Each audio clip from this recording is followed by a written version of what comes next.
Hi friends, welcome back to Biryani పుట్లం cooking channel. Simple రెసిపీతో మీ ముందుకు వచ్చానండి. ఈవినింగ్ స్నాక్స్కైనా, ఇంట్లో అన్నం పక్క కంచుకైనా ఇలా గిన్నె మొత్తం మూర్చుకొని తినేలా అంత టేస్ట్ ఉంటుందండి. చాలా బాగుంటుంది. తప్పనిసరిగా మీరు ట్రై చేయండి. చేసే ముందు ఒక సబ్స్క్రైబ్ చేయండి ఫ్రెండ్స్. ఎలా తయారు చేయాలో చూసేయండి. నేనైతే మంచినీళ్ళు అయితే ఒక బౌల్లో తీసేసుకున్నానండి. వాటర్ ఇలా తీసేసుకొని దొండకాయలు కూడా నీట్గా వాటర్లో వేసేసుకొని చక్కగా ఈ విధంగా మనము కడిగి పక్కకు పెట్టేసుకోవాలండి.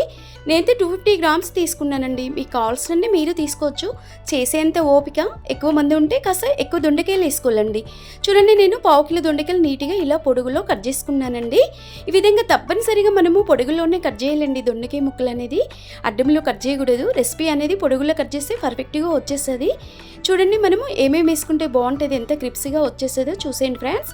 చూడండి, నేను ఒక ప్లేట్ తీసుకొని 1/2 స్పూన్ సాల్ట్, 1 స్పూన్ నేను మిర్చి పౌడరు, చిటికెడంత పసుపు, 1 స్పూన్ అయితే కార్న్ ఫ్లోరు, 1 స్పూన్ శనగపిండి కూడా వేసుకొని 1/2 స్పూన్ అల్లం కూడా వేసేసుకున్నాను. 1 స్పూన్ మనం ఆయిల్ కూడా తప్పనిసరిగా వేసుకోవాలండి. క్రిప్సీగా వచ్చేసాయి. పిల్లలు తింటుంటే కరకరలాడతాయి. పెద్దలమైనా ఎంతగానో ఇష్టంతో తినేయచ్చు. చాలా కమ్మగా ఉంటాయండి. చూడండి, మనము కొన్ని వాటర్ వేసుకుంటా ఈ మిశ్రయాన్ని చక్కగా ముద్దలు లేకుండా కలుపుకోవాలండి. ఇలా కావాల్సినన్ని వాటర్ వేసుకోవాలి, ఒకేసారి వేసుకోకూడదు ఫ్రెండ్స్. చూడండి, ఈ విధంగా మనము ఉండలు లేకుండా మంచిగా చక్కగా ఈ విధంగా కలిపేసుకుంటే సరిపోతుందండి. ఇలా కలుపుకున్న మిశ్రయాన్ని చూడండి, ఒకసారి మనం చూడాలి ఉప్పు ఉందా లేదా అని టేస్ట్ కూడా చూసుకోవచ్చండి. కావాల్సిన దొండకాయ ముక్కలు కట్ చేసి పెట్టాం కదా, ఈ విధంగా మిశ్రయంలో వేసుకొని చక్కగా మనము దొండకాయ ముక్కలకి పట్టేలా ఈ మసాలా మొత్తం చక్కగా కలుపుకోవాలండి. ఈ విధంగా దొండకాయ ముక్కలకి కలుపుకునేలా పట్టిన తర్వాత మనము చూడండి, ఈ విధంగా చక్కగా కలిసిపోయేది కదా. కలిసిపోయిన దొండకాయ ముక్కలకి మనం చూడండి ఒక 10 మినిట్స్ పక్కకు పెట్టుకోవాలి. ముందు 20 మినిట్స్ పెట్టుకున్నా కూడా ముక్కలకు పట్టేది మంచిగా ఉప్పు కారం అనేది చాలా టేస్టీగా వచ్చేస్తుంది. ఈ విధంగా మనము కలిపి పెట్టిన మిశ్రయానికి మూత పెట్టి 10 నిమిషాలు పక్కకు పెట్టేసుకోవాలండి. అదే స్టవ్ వెలిగించుకొని ఒక చిన్న బౌల్ అయితే పెట్టుకొని 250 గ్రామ్స్ ఆయిల్ అయితే వేసుకోవాలండి. ఇలా ఆయిల్ వేసుకున్నాక మనం చూడండి ఎక్కువ ఆయిల్ యూజ్ చేయకూడదు. మనకి ఎంత అవసరం ఉంటుందో అంతే అవసరాన్ని యూజ్ చేసుకోవాలండి. మళ్ళీ పదే వాడకూడదండి ఆయిల్ అనేది. అదే ఆయిల్లో నేను 100 గ్రామ్స్ పల్లీలు, ఒక 4 పచ్చిమిర్చి, 2 కరివేపాకు రిబ్బలు అదే నూనెలో చిల్లుల గరిటెలు వేసుకొని చక్కగా ఇలా డీప్ ఫ్రై చేసుకుంటున్నాను. కావాలంటే మీరు డైరెక్ట్ ఆయిల్లో కూడా వేయచ్చండి. మనకి కాగిన నూనెలో అదే నూనెలో దొండకాయ ముక్కలు అనేది విడివిడిగా ఒక్కొక్కటి వేసుకోవాలండి. ఇలా ఒక్కొక్కటి వేయడం మూలంగా అత్తుకోకుండా మనకి ఈజీగా వచ్చేస్తుందండి.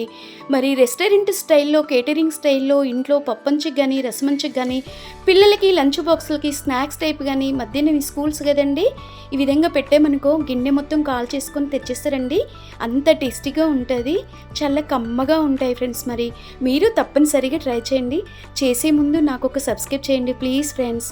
చూడండి, ఈ విధంగా చక్కగా డీప్ ఫ్రై అయిపోయాక ఒక ప్లేట్లో తీసి పెట్టుకోవాలండి. మనము కాస్త వెడల్పు ప్లేట్లో తీసుకోండి. చిన్న ప్లేట్లో తీసుకుంటే కాస్త మెత్తగా అనిపిస్తాయి, అవి మెత్తగా అయిపోతాయి. ఒక్కొక్క వాయిని మనకి ఎన్ని వాయిలు వస్తే అలా ఈ విధంగా వేసుకోవాలండి. ఇలా కాస్త మాడకుండా చూసుకొని ఒక వాయి తర్వాత ఒక వాయి ఈ విధంగా వేసిన తర్వాత మనము మరోసారి ప్లేట్లో తీసుకోవాలండి. ఇలా తీసుకున్న మనం దొండకాయ ముక్కల్ని చూడండి కాస్త 10-15 మినిట్స్ ఆరబెట్టాలండి. ఎమ్మటి మనము డిష్లో కానీ లేదా పాత్రలో పెట్టేసి మూత పెట్టకూడదు, మెత్తగా అయిపోతుందండి. ఇలా తీసుకున్నాక మనం ఒక 10 మినిట్స్ పక్కకు పెట్టుకోవాలి ఫ్రెండ్స్.